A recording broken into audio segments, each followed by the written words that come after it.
Olitri Global Education Campus வழங்கும் வரலாற்றில் இன்று. உப்பு சத்தியாகிரகம் என்பது காலனிய இந்தியாவில் ஆங்கிலேயர் இந்தியர்கள் மீது விதித்த உப்பு வரியை அறவழியில் எதிர்க்கும் திட்டமிட்ட போராட்டமாகும். இது 1930ஆம் ஆண்டு மார்ச் 12ஆம் நாளன்று குஜராத் மாநிலத்தில் உள்ள தண்டியில் தடையை மீறி உப்பெடுக்கும் நடைப்பயணமாக துவங்கியது. 1930ஆம் ஆண்டு ஜனவரி 30ஆம் நாள் இந்திய தேசிய காங்கிரஸ் அறிவித்த முழு விடுதலை என்ற விடுதலை பிரகடனத்திற்கு பிறகு ஆங்கிலேய ஆட்சியை எதிர்த்து அமைப்பு ரீதியாக செய்யப்பட்ட முதல் நடவடிக்கையாகும். காந்தி தனது சபர்மதி ஆசிரமத்திலிருந்து 23 நாட்கள் 240 மைல் தூரத்தில் உள்ள தண்டிக்கு நடைப்பயணத்தை வழி நடத்தினார். உப்பை உற்பத்தி செய்வதற்கு விதித்த தடையை மீறி வழியில் அவருடன் இந்தியர்கள் பெருமளவு எண்ணிக்கையுடன் இணைந்தனர். ஏப்ரல் 6ஆம் நாள் அன்று காந்தி தண்டியில் உப்பு சட்டங்களை உடைத்த போது அது பேரளவில் சட்ட மறுப்பு இயக்கமாக லட்சக்கணக்கான இந்தியர்களை ஆங்கிலேய ஆட்சிக்கு எதிராக போராட தூண்டியது. உப்பு சத்தியாகிரக பிரச்சாரம் காந்தியின் கோட்பாடான வன்முறையற்ற அறப்போர் என்ற அறநெறியை அடிப்படையாக கொண்டது. அதை அவர் உண்மை சக்தி என வரையறுத்தார். சத்தியாகிரகம் என்ற சமஸ்கிருத சொல்லில் சத்தியம் என்பது உண்மையையும் கிரகம் என்பது சக்தியையும் குறித்தது. 1930ஆம் ஆண்டுகளின் துவக்கத்தில் இந்திய தேசிய காங்கிரஸ் அதன் முக்கிய செயல்முறையாக சத்தியாகிரகத்தை தேர்வு செய்து ஆங்கிலேய ஆட்சியிலிருந்து இந்திய விடுதலையை வெல்லவும் அதற்கான நடவடிக்கையை அமைப்பாக்கம் செய்யவும் காந்தியை நியமித்தது. காந்தி 1882ஆம் ஆண்டில் ஆங்கிலேயர் விதித்த உப்பு சட்டத்தை சத்தியாகிரகத்தின் முதல் இலக்காக தேர்ந்தெடுத்தார். அதற்காக அவர் 1930ஆம் ஆண்டு மார்ச் 12ஆம் நாளன்று தன்னுடன் 78 ஆண் சத்தியாகிரகிகளை கொண்டு துவக்க முனையான சபர்மதி ஆசிரமத்திலிருந்து மேலிருந்த கடற்கரை கிராமமான குஜராத்தின் தண்டிக்கு கால்நடையாக கிளம்பி சென்றார். அவர் மேற்கொண்ட போது 79 பேர் மட்டுமே இருந்தனர். ஒவ்வொரு கிராமத்திலும் அவர்கள் நுழைந்த போது நடைப்பயணம் செய்பவர்களை மத்தளம் மற்றும் கைத்தாளமிட்டு மக்கள் வரவேற்றனர். அத்துடன் ஆயிரக்கணக்கில் மக்கள் அவர்களுடன் கூடினர். காந்தி உப்பு வரியை மனிதநேயமற்றது என தாக்கி பேசினார். மேலும் அறப்போரை ஏழை மனிதனின் போர் என வர்ணித்தார்.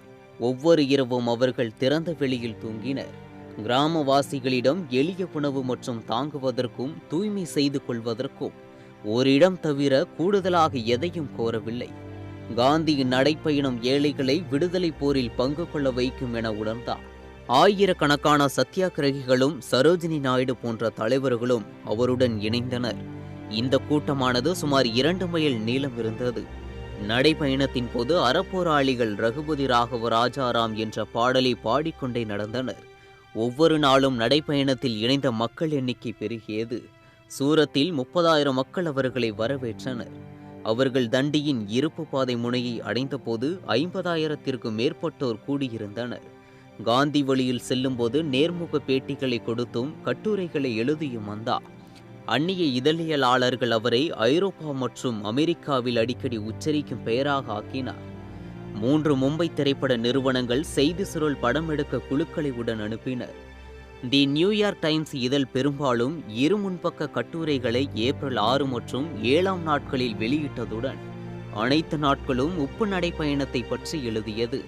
மார்ச் மாத இறுதியில் வலிமைக்கு எதிரான உரிமைக்கான இப்போராட்ட களத்தில் நான் இந்த உலகின் இரக்கத்தை விரும்புகிறேன் என காந்தி அறிவித்தார். 25 நாள் நடைப்பயணத்திற்கு பிறகு ஏப்ரல் 5ஆம் நாள் அன்று கடற்கரைக்கு வந்து சேர்ந்த போது காந்தி அசோசியேட் பிரஸ் நிருபர் ஒருவரால் நேர்முகம் செய்யப்பட்டார். ஒரு பெரிய பிரார்த்தனைக்கு பிறகு காந்தி கையளவு உப்பை எடுத்து உயர்த்தி பிடித்து அறிவித்தார்.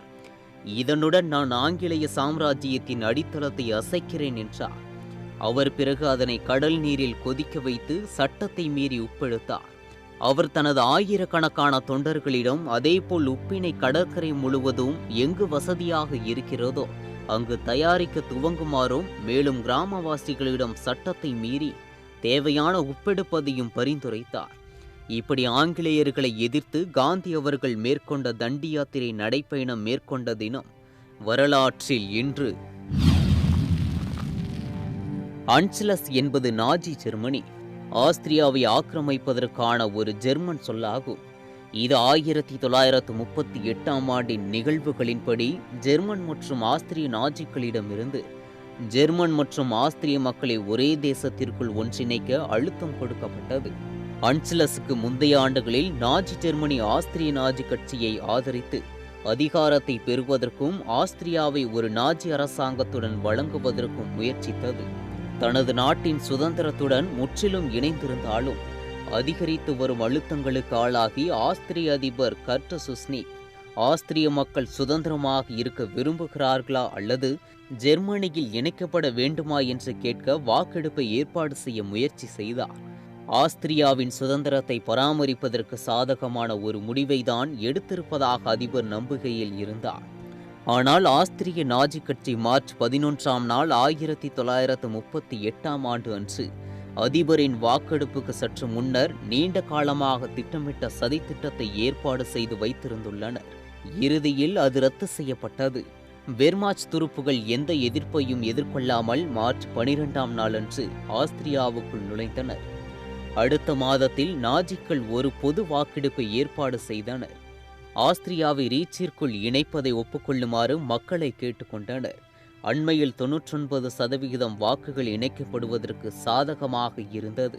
கொடியுடன் ஒரு டிராக்கில் ஆண்களின் கருப்பு மற்றும் வெள்ளை புகைப்படம் மார்ச் 1938ஆம் ஆண்டில் நடந்த ஆஸ்ட்ரோபாசிஸ்ட் வாக்கெடுப்பு பிரச்சாரத்தின் போது அதிபர் ஹர்சுஸ்னிக் ஆதரவாளர்கள் தேசபக்த முன்னணி கொடியை பறக்கவிட்டனர். முதல் உலகப் போரின் நட்பு நாடுகள் கோட்பாட்டில் வெர்சாய்ஸ் ஒப்பந்தம் மற்றும் ஜெயின் ஜெர்மன் என்லே உடன்படிக்கையின் விதிமுறைகளை மதிக்கும் பொறுப்பை கொண்டிருந்தனர். இது ஜெர்மனிக்கும் ஆஸ்திரியாவிற்கும் இடையில் ஒரு தொழிற்சங்கத்தை தடை செய்தது. அன்சிலஸ் சில எதிர்வினைகளை வெளிப்படுத்துகிறது. இரண்டு முக்கிய சக்திகளான பிரான்ஸ் மற்றும் ஐக்கிய ராஜ்யம் ராஜதந்திர ஆர்ப்பாட்டங்களை மட்டுமே நடத்தினர். அவை எந்த விளைவையும் ஏற்படுத்தவில்லை. ஜெர்மன் பேசும் நாடுகள் மற்றும் பிரதேசங்களை ஒன்றிணைக்கும் ஒரு ரீச்சின் அடால்ஃப் ஹிட்லரால் நீண்ட காலமாக விரும்பப்பட்ட அன்சிலஸ் உருவாக்கத்தின் முக்கிய கட்டங்களில் ஒன்றாக இருந்தது. இது சார்லண்டை ரீச்சில் இணைப்பதன் மூலம் தொடங்கிய ஒரு படைப்பாகும். 1939ஆம் ஆண்டில் ஜெர்மனி லிதுவேனியாவில் உள்ள மெமலின் பிரதேசத்தையும் இணைத்தது. இது இரண்டாம் உலகப் போர் வெடிப்பதற்கு முன்னர் மூன்றாம் ரைச்சின் கடைசி பிராந்திய விரிவாக்கத்தை எதிர்கொள்கிறது. அன்சிலஸ் ஆஸ்திரிய சமுதாயத்தின் ஆழமான நாசிபிகேஷனுக்கு வழிவகுத்தது. அத்துடன் 1945ஆம் ஆண்டு வரை ஆஸ்திரியா ஒரு சுதந்திர நாடாக இருப்பதை விரும்பியது.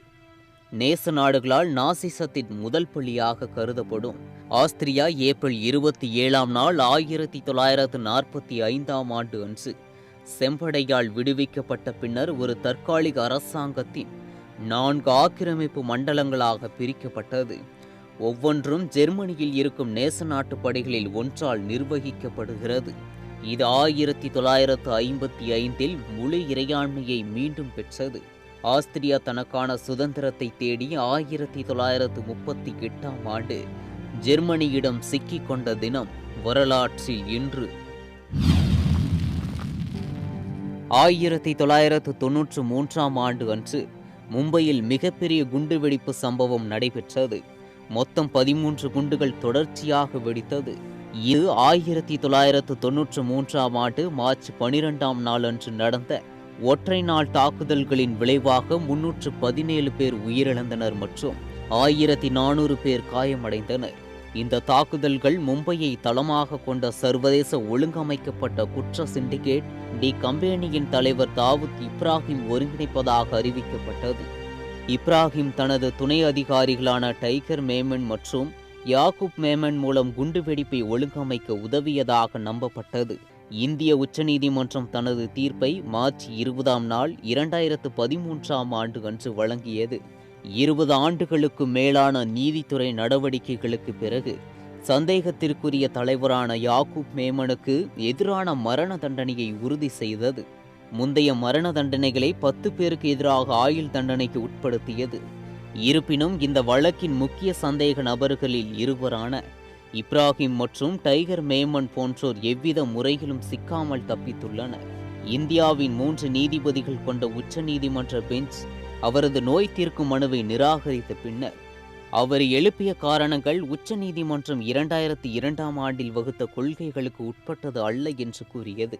மகாராஷ்டிரா மாநில அரசு 2015ஆம் ஆண்டு ஜூலை 30ஆம் நாளன்று இந்த குண்டுவெடிப்பிற்கு சம்பந்தமான யாகூப் மேமனை தூக்கிலிட்டது. இதன் குண்டுவெடிப்பு சம்பவம் அரங்கேற காரணம் 1992ஆம் ஆண்டு டிசம்பர் மற்றும் 1993ஆம் ஆண்டு ஜனவரி மாதத்தில் அயோத்தியில் பாப்ரி மஸ்ஜித் இடிக்கப்பட்டதை தொடர்ந்து நாடு முழுவதும் பரவலாக கலவரம் ஏற்பட்டுள்ளது. அங்கு மும்பையில் மிகவும் குறிப்பிடத்தக்க கலவரங்களும் நிகழ்ந்துள்ளது. டிசம்பர் முதல் ஜனவரி வரையிலான கலவரங்களுக்கு 5 ஆண்டுகளுக்கு பிறகு ஸ்ரீ கிருஷ்ணா கமிஷன் அறிக்கையில் 900 நபர்கள் இறந்துவிட்டதாகவும் 2000க்கும் மேற்பட்டோர் காயமடைந்ததாகவும் கண்டறியப்பட்டது. அதன் பின்னர் 1993ஆம் ஆண்டு மார்ச் 9ஆம் நாளன்று குண்டுவெடிப்பு நடைபெறுவதற்கு 3 நாட்களுக்கு முன்னர் வடகிழக்கு மும்பையில் உள்ள பெக்ரம்பாடா சேரியில் இருந்து குல்னூர் முகமது ஷேக் என்ற சிறிய நேர குற்றவாளி நாக்பாத காவல் நிலையத்தில் தடுத்து வைக்கப்பட்டார்.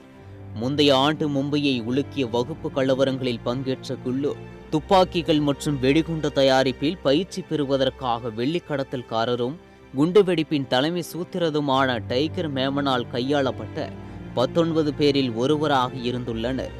இந்த கூட்டத்தினை சேர்ந்த குலு என்பவர் 1993ஆம் ஆண்டு பிப்ரவரி 19ஆம் நாளில் துபாய் வழியாக பாகிஸ்தானுக்கு அனுப்பப்பட்டுள்ளார். பயிற்சி முடிந்ததும் மார்ச் 4ஆம் நாள் அன்று மும்பைக்கு திரும்பியுள்ளார். அவர் இல்லாத நிலையில் குழுவின் சகோதரர்களை சரணடைய ஊக்குவிப்பதற்காக காவல்துறையினர் தடுத்து வைத்திருந்தனர். கலவரங்களில் தனது பங்கு பாகிஸ்தானில் அவர் பெற்ற பயிற்சி மற்றும் பம்பாய் பங்குச்சந்தை, சகார் சர்வதேச விமான நிலையம் மற்றும் சேனா பவன் உள்ளிட்ட நகரத்தை சுற்றியுள்ள முக்கிய இடங்களில் குண்டு வீசும் சதி திட்டத்தை அவர் ஒப்புக்கொண்டுள்ளார். திட்டமிட்டபடி 13 குண்டுகள் மார்ச் 12ஆம் நாளன்று வீசப்பட்டுள்ளது. இதில் 900க்கும் மேற்பட்ட மக்கள் காரணமின்றி இறந்துள்ளனர். இப்படி மதத்தை அடிப்படையாக கூறி மும்பையில் குண்டுவெடிப்பு சம்பவம் நடந்த தினம் வரலாற்றில் இன்று. அணு ஆயுதங்களின் பரவல் அல்லாத ஒப்பந்தம் பொதுவாக பரவல் தடை ஒப்பந்தம் அல்லது NPT என அழைக்கப்படுகிறது. இது ஒரு சர்வதேச ஒப்பந்தமாகும். இதன் நோக்கம் அணு ஆயுதங்கள் மற்றும் ஆயுத தொழில்நுட்பம் பரவுவதை தடுப்பது, அணுசக்தியின் அமைதியான பயன்பாடுகளில் ஒத்துழைப்பை மேம்படுத்துவது மற்றும் அணு ஆயுத குறைத்தல் போன்றவையே மேம்படுவதாக கொண்டது. 1965ஆம் ஆண்டு மற்றும் 1968ஆம் ஆண்டுக்கு இடையில் இந்த உடன்படிக்கை சுவிட்சர்லாந்தின் ஜெனீவாவை தளமாக கொண்ட ஐக்கிய நாடுகள் சபையின் நிதியுதவி அமைப்பான நிராயுதபாணியான 18 நாடு குழுவால் பேச்சுவார்த்தை நடத்தப்பட்டது. 1968ஆம் ஆண்டில் கையொப்பத்திற்காக திறக்கப்பட்டது.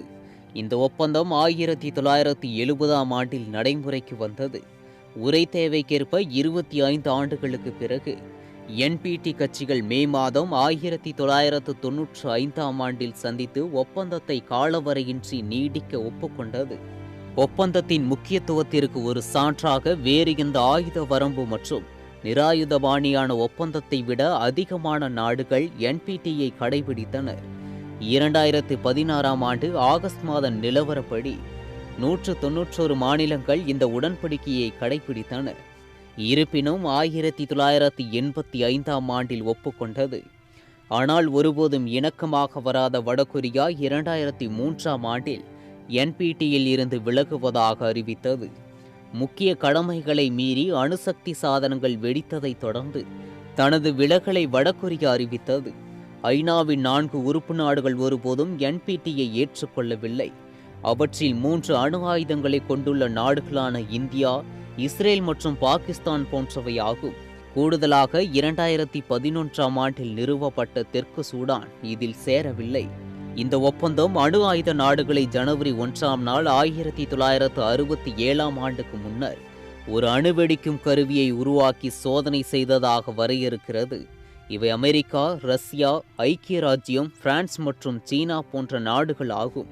மற்ற 4 நாடுகள் அணு ஆயுதங்களை வைத்திருப்பதாக கூறப்பட்டது. இந்தியா, பாகிஸ்தான் மற்றும் வடகொரியா ஆகிய நாடுகள் அணு ஆயுதங்களை வைத்திருப்பதாக பகிரங்கமாக சோதனை செய்து அறிவித்துள்ளது. அதன் காரணமாக 1985ஆம் ஆண்டு டிசம்பர் 12ஆம் தேதி வடகொரியா இந்த உடன்படிக்கைக்கு ஒப்புக்கொண்டது. ஆனால் 2003ஆம் ஆண்டு ஜனவரி 10ஆம் தேதி சட்டவிரோத செறிவூட்டப்பட்ட யுரேனியம் ஆயுத திட்டத்தை தொடங்கியதாக அமெரிக்காவின் குற்றச்சாட்டை தொடர்ந்து ஒப்பந்தத்தில் இருந்து விலகுவதற்கான அறிவிப்பை கொடுத்தது. பின்னர் அமெரிக்கா ஒப்புக்கொண்ட கட்டமைப்பின் கீழ் எரிபொருள் எண்ணெய் ஏற்றுமதிகளை நிறுத்தியது. இது 1994 ஆண்டில் புளூட்டோனியம் ஆயுத பிரச்சினைகளை தீர்த்தது. திரும்ப பெறுதல் 2003 ஏப்ரல் 10 முதல் நடைமுறைக்கு வந்தது. இந்த ஒப்பந்தத்தில் இருந்து விலகிய முதல் மாநிலமாக வடகொரியா திகழ்ந்தது. மார்ச் 12 1993 அன்று வடகொரியா திரும்ப பெறுவதாக அறிவித்திருந்தது. ஆனால் உடன்படிக்கை நடைமுறைக்கு வருவதற்கு முன்பே அந்த அறிவிப்பை நிறுத்தியது.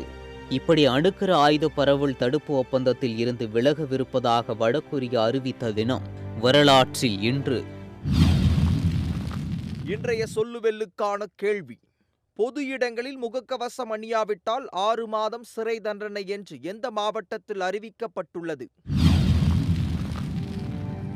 இந்தியாவின் தேசிய அகாடமி ஆஃப் சாகித்ய அகாடமி இந்தியாவின் மொழிகளில் இலக்கியத்தை மேம்படுத்துவதற்காக அர்ப்பணிக்கப்பட்ட ஒரு அமைப்பாகும். 1954 மார்ச் 12 அன்று நிறுவப்பட்டது. இது இந்திய அரசாங்கத்திலிருந்து சுயாதீனமாக இருந்தாலும் ஆதரிக்கப்படுகிறது. அதன் அலுவலகம் டெல்லியில் மண்டி ஹவுஸ் அருகே ரவீந்திர பவனில் அமைந்துள்ளது. இந்தியாவில் ஒரு தேசிய அகாடமி ஆஃப் லெட்டர்ஸ் அமைப்பதற்கான யோசனை காலனித்துவ பிரிட்டிஷ் அரசாங்கத்தால் கருதப்பட்டது. மேலும் 1944 வங்காள ராயல் ஆசியேட்டிக் சொசைட்டியின் ஒரு தேசிய கலாச்சார அறக்கட்டளை அமைப்பதற்கான முன்மொழிவு கொள்கை அளவில் ஏற்றுக்கொள்ளப்பட்டது. அசல் திட்டம் 3 நிறுவனங்கள் அல்லது அகாடமிகள், காட்சி கலைகள், நிகழ்ச்சி கலைகள் மற்றும் கடிதங்களுக்கு அர்ப்பணிக்கப்பட்டுள்ளது. இந்திய சுயாதீன அரசு இந்த முன்மொழிவை நிறைவேற்றியது. 1952 டிசம்பர் 15 அன்று அரசாங்க தீர்மானத்தால் சாகித்ய அகாடமி என்று அழைக்கப்படும் தேசிய கடிதங்கள் அகாடமியை உருவாக்கியது. அகாடமியின் முதல் பொதுக்குழுவில் S. Radhakrishnan, Abul Kalam Azad, C. Rajagopalachari, KM Panikkar, KM Munshi, Zakir Hussain, Umashankar Joshi, Mahadevi Varma, TV Gundappa, Ramdhari Singh Dinkar மற்றும் அப்போதைய பிரதமர் ஜவஹர்லால் நேரு போன்றோர் தலைமை தாங்கினர். பிரதம மந்திரியான நேருவை முதல் தலைவராக தேர்ந்தெடுத்தனர். அவர் பிரதமர் என்பதால் தலைவராகப்பட்டவர் அல்ல. அதற்கு மாறாக அவர் ஒரு எழுத்தாளர் என்ற தனித்துவமான இடத்தை தனக்குத்தானே செதுக்கியுள்ளதால் இந்திய அரசு அனைவருக்கும் தெளிவுபடுத்தியது. இந்த அகாடமியின் நோக்கம் இந்தியாவில் இலக்கியத்திற்காக வழங்கப்படும் மிக உயர்ந்த விருதுகளில் ஒன்றாக கருதப்பட்டது. ஒவ்வொரு ஆண்டும் இந்திய அரசால் அங்கீகரிக்கப்பட்டுள்ள 24 மொழிகளில் சிறந்த படைப்பொன்றை தேர்வு செய்து இந்த விருது வழங்கப்படும். சிறுகதை, நாவல், கவிதை, இலக்கிய விமர்சனம், பயண நூல், வாழ்க்கை வரலாறு, நாடகம், சுயசரிதை உள்பட அனைத்து வகை இலக்கிய வடிவங்களுக்கும் இவ்விருது வழங்கப்படும். ஆண்டு முழுவதும் வெளிவரும் நூல்களில் சிறந்தவற்றை தேர்வு செய்ய சாகித்ய அகாடமி நிர்வாகம் ஒவ்வொரு மொழிக்கும் தனித்தனி குழுவை அமைக்கும். அக்குழு குறிப்பிட்ட புத்தகங்களை தேர்வு செய்து மாநிலம் முழுவதும் தேர்வு செய்யப்பட்ட கருத்தாளர்களுக்கு அனுப்பும். ஒவ்வொரு கருத்தாளரும் 2 நூல்களை பரிந்துரை செய்வார்கள். அவ்விதம் பரிந்துரை செய்யப்பட்ட நூல்களில் இருந்து சாகித்ய அகாடமி அமைக்கும் நடுவர் குழு ஒரு நூலை ஏகமனதாக தேர்வு செய்வார்கள். அந்த ஆண்டில் சிறந்த நூல்கள் ஏதும் வரவில்லை என்று கருதினால் கடந்த ஆண்டுகளில் வெளிவந்த நூல்கள் பரிசீலனைக்கு எடுத்துக் கொள்ளப்படும். 2016 ஆண்டுக்கான சாகித்ய அகாடமி விருது ஒரு சிறுசை என்ற சிறுகதை நூலுக்காக வண்ணதாசனுக்கு வழங்கப்படுகிறது. இந்த நூலை சந்தியா பதிப்பகம் வெளியிட்டிருந்தது. T. Selvaraj, doctor K. Subramanian, M. Ramalingam உள்ளிட்ட நடுவர் குழு இந்த நூலை விருதுக்கு தேர்வு செய்தது. சாகித்ய அகாடமி விருதுகளை தென் மாவட்டங்களில் பிறந்த எழுத்தாளர்களே அதிக அளவில் பெற்றுள்ளார்கள். குறிப்பாக திருநெல்வேலி வட்டாரத்தை சேர்ந்த எழுத்தாளர்கள் அதிக அளவில் இந்த விருதை பெற்றிருக்கிறார்கள். இப்படி பலரை ஊக்குவிக்கும் வகையில் உருவாக்கப்பட்ட சாகித்ய அகாடமி இந்திய அரசினால் தொடங்கப்பட்ட தினம் வரலாற்றில் இன்று. இத்தனை வருஷம் என் மனசுக்குள்ள நான் எது தேடி எது கிடைக்கலையோ அதை நானே இந்த சொசைட்டி கொடுக்கணும் அப்படிங்கிறதுல தீவிரமா இறங்குறதுனால இந்த school was design by a parent. Breaking all the traditional learning methods. Olutri Global Education Campus, Madhuvaram and Kodungayur. Admission open for session 21-22. We provide world-class education and amenities with minimum fee. Hurry up, limited seats. Complete your admission process just over a phone call. 7550010013, 7550010016. Chennai's best CBSE school challenge.